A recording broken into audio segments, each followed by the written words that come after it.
welcome back to my YouTube channel. So in this lecture we are going to discuss exercise 1.3. So exercise 1.4 we have already discussed.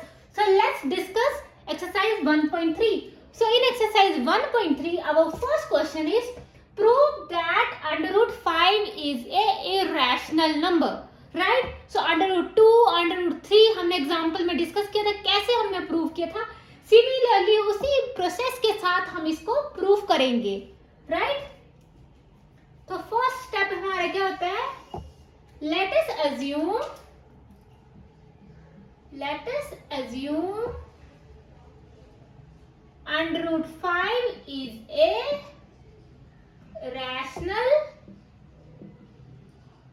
Number. Right और इसको हम कैसे represent करते हैं in simplest form, under root 5 is equal to a upon b, where a and b are integers.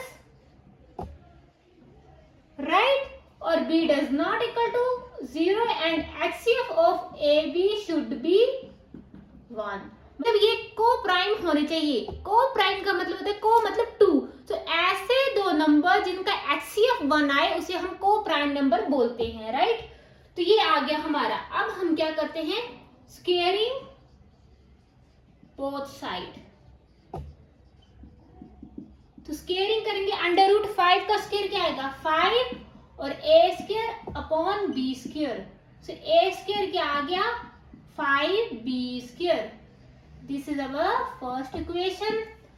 अब अगर हम 5b square को देखें तो 5 जो है 5b स्क्वेयर को डिवाइड कर देगा. Right 5 divide the 5b square. Therefore 5 will also divide a square because 5 a square किसके इक्वल है 5b स्क्वेयर का. राइट यहाँ पे देखें कि 5b स्क्वेयर को 5 जो है डिवाइड कर रहे हैं. अब ये दोनों आपस में क्या है इक्वल. अगर ये आपस में इक्वल है 5b स्क्वेयर किसके इक्वल है a स्क्वेयर. अगर 5b स्क्वेयर को 5 जो है डिवाइड कर रहे थे a स्क्वेयर को भी 5 जो है डिवाइड करेगा. Right because they both are equal. फिर नेक्स्ट स्टेप में आप लिख दोगे so by the theorem that is if. So we know the theorem लिख सकते हो. राइट वैसे तो अब मैं डायरेक्ट कर सकती हूँ क्योंकि आपको पता है यहाँ पे क्या लिखना है. राइट जैसे एग्जांपल में हमने लिखा था वैसे लिखना है. So by the theorem we know that if p divide x square then p also divide x. और p क्या होता है प्राइम नंबर और x क्या होता है हमारा सॉरी इंटीजर. राइट तो ये बार बार मैंने लिखूंगी आप लिखोगे. राइट कि हमें पता है कि ये थ्योरम कि अगर p डिवाइड a स्क्वायर को करता है, या आप लिख सकते हो p divide x square then p also divide x. So by the fundamental, so 5 also divide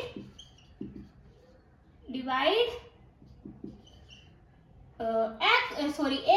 Therefore है ना 5 also divide a के तो 5 जो है डिवाइड करेगा a को भी. और bye the theorem of fundamental theorem of arithmetic 5 क्या है देखो ना a अपॉन 5 है. So 5 is a prime factor of a. तो इसको हमने सेकंड इक्वेशन मान लिया. अब a किसके इक्वल आ गया, a के क्या फैक्टर आ गए 5 आ गया और कुछ c मान लेते हैं. c क्या आ गया सम इंटीजर. राइट अब इस a की वैल्यू हम इक्वेशन 1 में पुट करेंगे. Put the value of a in equation 1. तो क्या a स्क्वायर तो 5c square is equal to 5b square. Right तो यहाँ क्या है 25c square 5b square cut जाएगा. 5c स्क्वायर किसके आ गया b स्क्वायर और b स्क्वायर किसके इक्वल आ गया 5c स्क्वायर का.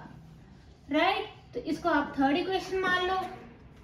जैसे मैंने यहाँ पे लिखा वैसे भी आपने यहाँ पे लिखना है कि 5 डिवाइड 5c स्क्वायर. राइट कि 5 जो डिवाइड कर रहे हैं 5c स्क्वायर को, तो 5 जो है बी स्क्वायर को भी डिवाइड करेगा। लिख देती हूँ 5 डिवाइड बी स्क्वायर, तो 5 will also divide b, side में लिख लेना बाय द थ्योरम दैट कि अगर if p divide x square so p also divide x। ये थ्योरम जरूर लिखने हैं कि ये थ्योरम ये बोल रही है, राइट। सो इसका मतलब क्या हुआ, by the theorem of fundamental theorem of arithmetic 5 is a factor of b, this is fourth equation. तो नेक्स्ट स्टेप में लिख सकते हो, and from second equation and fourth equation we can see here that 5 is a common. Next line में लिखना है कि 5 is a, from equation 2 and equation 4 we can see here that 5 is a common factor of a and b, but it contradicts the condition that is a and it contradicts the condition that a and b only have one common factor, right? तो ये हमारी therefore our assumption is wrong, therefore under root 5 is a irrational number, right? तो क्योंकि common factor हमारा 1 आना चाहिए, यहाँ पे हमारा क्या आ रहा है 5 आ रहा है, राइट। तो ये को प्राइम नहीं है, ए और बी के आपस में को प्राइम नहीं है, तो जो हमने एज्यूम किया था ये कि ऐसा होगा, हमारा रैशनल तब होगा जब हमारा कॉमन फैक्टर 1 होगा। तो कॉमन फैक्टर हमारा क्या आ रहा है 5, so therefore under root 5 is a irrational number। जैसे हमने प्रीवियस एग्जांपल्स में लिखा था वैसे ही आपने लिखना है, right. So this is our first question.